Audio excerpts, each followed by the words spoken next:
ತಿರುಚಿಟ್ರಂಬಲಂ. ಓಂ ಶಿವಾ ತಿರುಚಿಟ್ರಂಬಲಂ.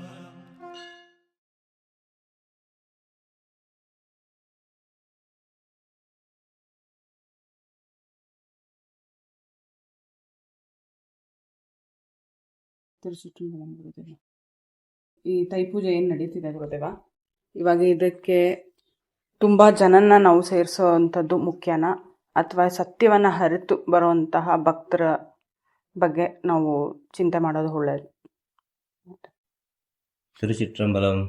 ಗುರುವೇ ಶರಣಂ. ಗುರುವೇ ಶರಣಂ. ನಮಃ ಶಿವಾಯ. ನಮಃ ಶಿವಾಯ. ನಮಃ ಶಿವಾಯ. ನಮಃ ಶಿವಾಯ. ನಮಃ ಶಿವಾಯ. ನಮಃ ಶಿವಾಯ. ಮೊದಲಿಗೆ ನಾವು ತಿಳಿದುಕೊಳ್ಬೇಕಾದ ವಿಚಾರ ಏನು ಅಂತೇಳಿದರೆ,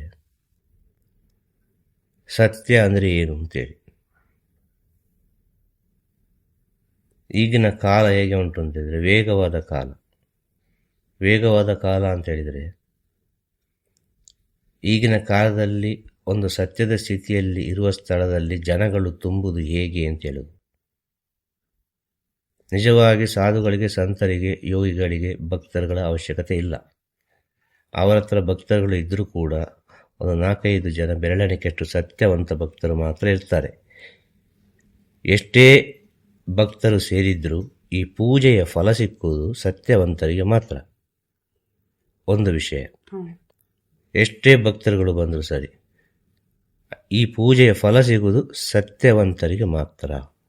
ಯಾಕೆ ಅಂತೇಳಿದರೆ ಇಂಥ ಪೂಜೆ ನೋಡೋದು ಭಾಳ ಕಷ್ಟ. ಇದು ಪೂಜೆ ಅಲ್ಲ, ಇದು ಪೂಜೆಗಿಂತ ಮೇಲಾದ ಸ್ಥಿತಿ. ಇದು ಅವರವರ ಜನ್ಮದಲ್ಲಿ ಮಾಡಿದ ಕರ್ಮವನ್ನು ಯಾವುದೋ ಒಂದು ರೀತಿಯಲ್ಲಿ ಮುಗಿಸುವ ಸ್ಥಿತಿ ಇದು. ಇದೆಲ್ಲ ಕಡೆ ಹೋಗಿ ಪೂಜೆ ಮಾಡಿ ಬಂದಾಗೆ ಪೂಜೆ ಅಲ್ಲ ಇದು. ಅಂಥ ಪೂಜೆ ನಮ್ಮ ಗುರು ಪರಂಪರೆಯಲ್ಲಿ ಇಲ್ಲ. ನಮ್ಮ ಗುರು ಪರಂಪರೆಯಲ್ಲಿದ್ದ ಪೂಜೆ ಎಲ್ಲ ಪ್ರಕೃತಿದತ್ತವಾಗಿರುವ ಪೂಜೆಗಳು, ಎಲ್ಲವೂ ಸತ್ಯಕ್ಕೆ ಸಂಬಂಧಪಟ್ಟ ಪೂಜೆಗಳು, ಎಲ್ಲ ಜ್ಞಾನಕ್ಕೆ ಸಂಬಂಧಪಟ್ಟ ಪೂಜೆಗಳು. ಶಾಸ್ತ್ರಕ್ಕೋ ಮೂರ್ತಕ್ಕೋ ಅಲ್ಲ, ಅನೇಕ ರೀತಿಯ ಕಟ್ಟುಪಾಡುಗಳಿಗೆ ಸಂಬಂಧಪಟ್ಟು ಈ ಸಮಾಜದ ಹಿತದೃಷ್ಟಿಯಲ್ಲಿರುವ ಪೂಜೆ ಅಲ್ಲ ಇದು. ಈ ಪೂಜೆಯನ್ನು ನೋಡಬೇಕು ಅಂತ ಹೇಳಿದ್ರೆ ಅಷ್ಟು ಸುಲಭದಲ್ಲಿ ನೋಡಲಿಕ್ಕೆ ಆಗೋದಿಲ್ಲ. ಈಗ ಇರೋದು ವಿಷಯ, ಜನಗಳು ಯಾಕೆ ಸೇರ್ತಾರೆ ಅಂತೇಳಿದರೆ, ಇದು ವೇಗವಾದ ಪ್ರಪಂಚ, ಸೋಷಿಯಲ್ ಮೀಡಿಯಾ. ಬಂದವ ಯಾವುದೋ ಒಂದು ರೀತಿಯಲ್ಲಿ ಒಂದು ಫೋಟೋ ತೆಗಿತಾನೆ, ಬಂದವ ಯಾರಿಗಾರು ಒಬ್ಬರಿಗೆ ಫಾರ್ವರ್ಡ್ ಮಾಡ್ತಾನೆ, ನಾನು ಅಲ್ಲಿಗೆ ಹೋಗಿದ್ದೆ ಅಲ್ವಾ. ಒಂದು ಸತ್ಯಸ್ಥಿತಿಯಲ್ಲಿರುವವರಿಗೆ ಅವ ಹೇಗೂ ಬಂದರೆ ಏನು ಅಲ್ವಾ. ಅವ ಫೋನ್ ತೊಗೊಂಡು ಬಂದರೂ ಸರಿ, ಒಂದು ಫೋಟೋ ತೆಗೆದರೂ ಸರಿ, ಅಲ್ಲೊಂದು ವಿಡಿಯೋ ಮಾಡಿದರೂ ಸರಿ, ಅವರು ಮಾತಾಡೋದಿಲ್ಲ. ಅವರು ಅದನ್ನು ಯಾವ ರೀತಿ ಇಟ್ಟುಕೊಳ್ತಾನೆ ಅದರ ಮೇಲೆ ಅವನಿಗೆ ಡಿಪೆಂಡ್. ಒಂದು ಕಾಲಕ್ಕೆ ಗುರುಗಳು ಈ ರೀತಿ ಹೇಳಿದ್ದಾರೆ ಅಂತೇಳಿ ಒಂದು ವಿಷಯವನ್ನು ನಾವು ಇಟ್ಟುಕೊಂಡ್ರೆ ಸರಿ, ಅದನ್ನು 10 ಜನಕ್ಕೆ ಅವ ಫಾರ್ವರ್ಡ್ ಮಾಡಿಕೊಂಡು ಪಬ್ಲಿಸಿಟಿ ಮಾಡಲಿಕ್ಕೆ ಹೋದರೆ ಅದು ಅವನಿಗೆ ತೊಂದರೆ. ಯಾಕಂದರೆ ಅವನಿಗೆ ಹೇಳಿದ ವಿಚಾರ ಅಲ್ವಾ, ಎಲ್ಲರಿಗೆ ಹೇಳಿದ ವಿಚಾರ ಅಲ್ಲ. ಅವರವರ ಆತ್ಮಕ್ಕೆ ಏನು ಬೇಕು ಅದನ್ನೇ ಕೊಡಲಿಕ್ಕೆ ಸಾಧ್ಯ, ಎಲ್ಲ ಕೊಡಲಿಕ್ಕೆ ಸಾಧ್ಯ ಇಲ್ಲ ಅಲ್ಲ. ಆಗಿರುವಾಗ ಏನಾಗ್ತದೆ, ಈ ಭಕ್ತಾದಿಗಳೆಲ್ಲ ಯೂಟ್ಯೂಬು ಗುರುಗಳಿಗೆ ಸಂಬಂಧ ಇಲ್ಲ, ಭಕ್ತಾದಿಗಳಿಗಿರೋದು ಎಲ್ಲ ವಿಚಾರ. ಒಂದು ಯೂಟ್ಯೂಬು ಮಾಡ್ತಾರೆ, ಅದು ಮಾಡ್ತಾರೆ, ಇದು ಮಾಡ್ತಾರೆ, ಆಸೆಗೆ ಬೇಕಾಗಿರೋದು ಮಾಡ್ತಾರೆ. ಆ ಯೂಟ್ಯೂಬಲ್ಲಿ ಕೂಡ ಸತ್ಯದ ವಿಚಾರವಾಗಿ ಹೋಗಬೇಕು ಅಂತ ಹೇಳಿದ್ದಾರೆ. ಯಾವುದೇ ರೀತಿಯ ಒಂದು ಕಮರ್ಷಿಯಲ್ ಆಗಿ, ಯಾವುದೇ ರೀತಿಯ ಒಂದು ಎಂತ ಹೇಳೋದು, ಬನ್ನಿ ಅಂತ ಕರೆಯುವ ರೀತಿಯಲ್ಲೆಲ್ಲ ಯೂಟ್ಯೂಬಲ್ಲಿ ಇರಬಾರ್ದು, ಅಂಥ ಯೂಟ್ಯೂಬ್ ಆಗಬಾರ್ದು ಇದೆಲ್ಲ. ಇಂಥ ಒಂದು ಸ್ಥಿತಿ ಇದೆ ಅಷ್ಟೇ. ಯಾವ ರೀತಿ ಉಪಯೋಗಿಸ್ಕೊಳ್ಬೇಕಾದ್ರೆ ನಿಮಗೆ ಬಿಟ್ಟದ್ದು ಅಲ್ವಾ. ಆದ ಕಾರಣ ಹೇಳೋದು, ಈ ವೇಗವಾಗಿ ಹೋಗೋ ಪ್ರಪಂಚದಲ್ಲಿ ಕಂಟ್ರೋಲ್ ಮಾಡಲಿಕ್ಕೆ ಆಗೋದಿಲ್ಲ.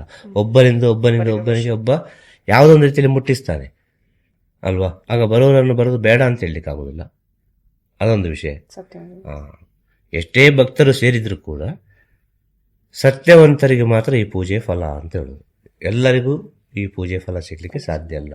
ಯಾಕೆಂದರೆ ಕಾಟಾಚಾರಕ್ಕೆ ಬರೋರಿದ್ದಾರೆ, ಅಂದರೆ ಕ್ಯೂರಿಯಾಸಿಟಿಯಲ್ಲಿ ಬರೋರಿದ್ದಾರೆ, ನೋಡುವಂಥ ಬರೋರಿದ್ದಾರೆ, ಮತ್ಸರದಲ್ಲಿ ಬರೋರಿದ್ದಾರೆ, 1000 ರೀತಿಯಲ್ಲಿ ಬರೋರಿದ್ದಾರೆ. ಭಕ್ತಿಯನ್ನು ಬೆಳೆಸೋರು ಬರ್ತಾರೆ, ಭಕ್ತಿಯನ್ನು ಕೆಡಿಸೋರು ಬರ್ತಾರೆ, ಎಲ್ಲರೂ ಬರ್ತಾರೆ ಅಲ್ವಾ. ಇದನ್ನು ನಾವು ಸ್ವಲ್ಪ ಆಲೋಚನೆ ಮಾಡಿದರೆ ಎಲ್ಲದಕ್ಕೂ ಉತ್ತರ ಸಿಗ್ತದೆ ಅಂತ ಹೇಳೋದು, ಬೇರೆ ಅಂತ ಹೇಳಲಿಕ್ಕೆ ಸಾಧ್ಯ ಅಲ್ಲ. ಅದೆಷ್ಟೇ ಸ್ಟೂಡೆಂಟ್ ಹೋದರೂ ಕೂಡ ಶಾಲೆಗೆ, ಆ ರ್ಯಾಂಕ್ ಸ್ಟೂಡೆಂಟ್ ಅಂತೇಳಿ ಬರೋದು ಎಷ್ಟು ಜನ, ಒಂದು ಬೆರಳೆಣಿಕೆ ಎಷ್ಟು. ಅಷ್ಟು ಭಕ್ತಾದಿಗಳಿಗೆ ಈ ಪೂಜೆಯ ಪೂರ್ಣ ಫಲ. ಮತ್ತೆ ಎಲ್ಲ ಅವರವರ ಜ್ಞಾನಕ್ಕೆ ಬಿಟ್ಟದ್ದು. ಯಾವ ರೀತಿ ಇದನ್ನು ಪಡ್ಕೊಳ್ಬೇಕು, ಯಾವ ರೀತಿ ಇದನ್ನು ಸ್ವೀಕರಿಸಬೇಕು, ಗುರುಗಳ ಜೊತೆ ಯಾವ ರೀತಿ ಇರಬೇಕು, ಯಾವ ರೀತಿ ಮಾತಾಡಬೇಕು, ಎಷ್ಟು ಶುದ್ಧವಾಗಿರಬೇಕು, ಎಷ್ಟು ಮನಸ್ಸು ಪವಿತ್ರವಾಗಿರಬೇಕು, ಇದನ್ನೆಲ್ಲ ಒಬ್ಬ ಯೋಚನೆ ಮಾಡಿ ಈ ಪೂಜೆಯಲ್ಲಿ ಭಾಗವಹಿಸಿದರೆ, ಕೇವಲ ಗುರು ಮಾತ್ರ ಕಣ್ಣಿಗೆ ಕಂಡ್ರೆ ಗುರುವಿನ ಜ್ಞಾನ, ಆ ಗುರುವಿನ ಜ್ಞಾನ ಸೇತುವೆ ಆಗ್ತದೆ ಅಂತ ಹೇಳೋದು. ಯಾರಿಗೆ? ಶಿಷ್ಯನಿಗೂ ಭಕ್ತನಿಗೂ. ಅಷ್ಟರಲ್ಲೇ ಇದ್ದು ಬಿಟ್ಟರೆ ಅವನಿಗೆ ಖಂಡಿತವಾಗಿಯೂ ಈ ಪೂಜೆಯ ಫಲ ಕಂಡುಕೊಳ್ಳಲಿಕ್ಕೆ ಸಾಧ್ಯ. ಇನ್ನು ಯಾವ್ಯಾವುದೋ ರೀತಿಯಲ್ಲೆಲ್ಲ ಪೂಜೆಯಲ್ಲಿ ಬಂದು ನೋಡಬೇಕು, ಹಾಗೆ ಹೀಗೆ ಏನು ನಡೀತದೆ ಅಂತ ಹೇಳಿದರೆ ಅದು ಅನೇಕ ರೀತಿಯ ಸಮಸ್ಯೆಗಳನ್ನು ಕಂಡುಕೊಳ್ಬೋದು. ನಿಜವಾಗಿ ಹೇಳೋದು ನಾನು. ಪಾಪ ಕಟ್ಟಿಕೊಳ್ಬೋದು, ಪುಣ್ಯವೂ ಕಟ್ಟಿಕೊಳ್ಬೋದು. ಅದು ಅವರಿಗೆ ಬಿಟ್ಟ ವಿಷಯ, ನಮಗೆ ಬಿಟ್ಟ ವಿಷಯ ಅಲ್ಲ. ಆದ ಕಾರಣ ಹೇಳೋದು, ಈ ತೈಪೂಜೆ ಅಂತ ಹೇಳಿದರೆ ಅಷ್ಟು ಸುಲಭದ ವಿಚಾರ ಅಲ್ಲ. ತೈಪೂಜೆ ಅಂದರೆ ಗುರು ಮತ್ತು ಶಿಷ್ಯರ ಪೂಜೆ. ಅದು ಗುರು ಶಿಷ್ಯರು ಒಂದಾಗುವ ದಿನ. ಗುರು ಶಿಷ್ಯರು ಒಂದಾಗುವುದಂದರೆ ಹೇಗೆ? ಶಿಷ್ಯನಾದವನು ಗುರುವನ್ನು ಸ್ವೀಕಾರ ಮಾಡುವ ದಿನ. ಗುರುವೇ, ನಿಮ್ಮ ಪಾದವೇ ನಮಗೆ ಗತಿ, ನೀವು ಏನು ಹೇಳ್ತೀರಿ, ನೀವು ಯಾವ ಹೆಜ್ಜೆಯನ್ನು ತೋರಿಸ್ತೀರಿ ಆ ಹೆಜ್ಜೆಯಲ್ಲಿ ನಾವು ಹೋಗ್ತಾ ಇರ್ತೇವೆ, ಜ್ಞಾನ ಭಿಕ್ಷೆಯನ್ನು ಕೊಡಿ ಅಂತ ಕೇಳುವ ದಿನ ಅದು. ಯಾವುದು? ತೈಪೂಜೆ. ತಾಯಿ ಮಗು ಒಂದಾದ ದಿನ ತೈಪೂಜೆ. ತಾಯಿ ಮಗು ಅಂದರೆ ಪಾರ್ವತಿ ಮತ್ತು ಸುಬ್ರಹ್ಮಣ್ಯನಿಗೆ ಜ್ಞಾನವನ್ನು ಕರುಣಿಸಿದ ದಿನ.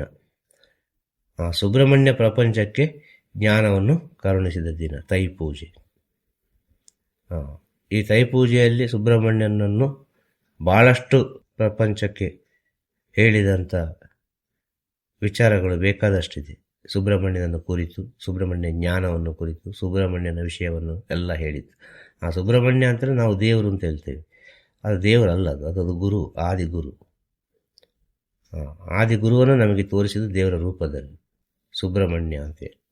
ಹಾಗೆ ಸುಬ್ರಹ್ಮಣ್ಯನಿಗೆ ಸಂಬಂಧಪಟ್ಟ ಪೂಜೆ. ಈ ಪೂಜೆಯಲ್ಲಿ ಭಾಗವಹಿಸುವವರು ಎಲ್ಲರಿಗೂ ಅನೇಕ ರೀತಿಯ ವಿಚಾರಗಳು ಅವರವರ ಪ್ರಾರ್ಥನೆಗೆ ತಕ್ಕ ಹಾಗೆ, ಅವರವರ ಪ್ರಾರ್ಥನೆ ಎಂದಿರ್ತದಲ್ಲ, ಏನು ಪ್ರಾರ್ಥನೆ? ಮದುವೆ ಆಗಲಿಲ್ಲ, ಮಕ್ಕಳಿಲ್ಲ, ಆರೋಗ್ಯ ಸಮಸ್ಯೆ, ಇನ್ನು ಆರೋಗ್ಯ ಸಮಸ್ಯೆಯಲ್ಲಿ ನರಳುತ್ತಾ ಇರ್ತಾರೆ, ಅವರಿಗೊಂದು ಒಳ್ಳೆಯ ಸ್ಥಿತಿ ಅಂದರೆ ಒಳ್ಳೆಯ ಒಂದು ಮರಣ, ಅದು ಕೂಡ ಬೇಕು. ಒಳ್ಳೆಯ ಮರಣ ಕೂಡ ಬೇಕು. ಒಂದು ಸತ್ತು ಹೋದ ಮೇಲೆ, ತೀರಿ ಹೋದ ಮೇಲೆ ಆತ್ಮಕ್ಕೆ ಒಳ್ಳೆಯ ಒಂದು ಶಾಂತಿ, ಆ ಆತ್ಮ ಪುನಃ ಒಂದು ಮರುಜನ್ಮವಾಗಿ ಬರುವಾಗ ಮನುಷ್ಯ ಜನ್ಮದಲ್ಲೇ ಬರಲಿ ಎಂಬ ಒಂದು ಸ್ಥಿತಿ. ಇನ್ನು ಅನೇಕ ರೀತಿಯ ಭೂಮಿಯ ದೋಷಗಳು, ಇನ್ನು ಅನೇಕ ರೀತಿಯ ನಾಗದೋಷಗಳು, ಇನ್ನು ಏನೆಲ್ಲ ಆ ವ್ಯಕ್ತಿಯಲ್ಲಿ ಇದೆಯೋ ಅದಕ್ಕೆಲ್ಲದಕ್ಕೂ ಈ ಪೂಜೆಯಲ್ಲಿ ಪರಿಹಾರ ಸಿಗ್ತದೆ. ಹೇಗೆ? ಒಂದು ಅಭಿಷೇಕ ಅಂತ ಒಂದು ವಿಚಾರ ಇದೆ. ಆ ಅಭಿಷೇಕ ಅಂತ ಹೇಳಿದ್ರೆ ಅದು ಗುರುವಿಗೆ ಅಭಿಷೇಕ ಆಗೋದು. ಆ ಗುರುವಿಗೆ ಅಭಿಷೇಕ ಆಗುವಾಗ ಆ ಅಭಿಷೇಕ ಯಾವ ರೀತಿಯಲ್ಲಿ ಅವರು ಮಾಡ್ತಾರೆ, ಎಷ್ಟು ಶುದ್ಧ ಮನಸ್ಸಿನಲ್ಲಿ, ಎಷ್ಟು ಪವಿತ್ರ ಭಾವನೆಯಲ್ಲಿ ಅಭಿಷೇಕದಲ್ಲಿ ಭಾಗಿಯಾಗ್ತಾರೋ ಅಷ್ಟರ ಮಟ್ಟಿಗೆ ಅವರಿಗೆ ಒಂದು ಒಳ್ಳೆಯ ಸ್ಥಿತಿ ಸಿಕ್ಕೇ ಸಿಗ್ತದೆ.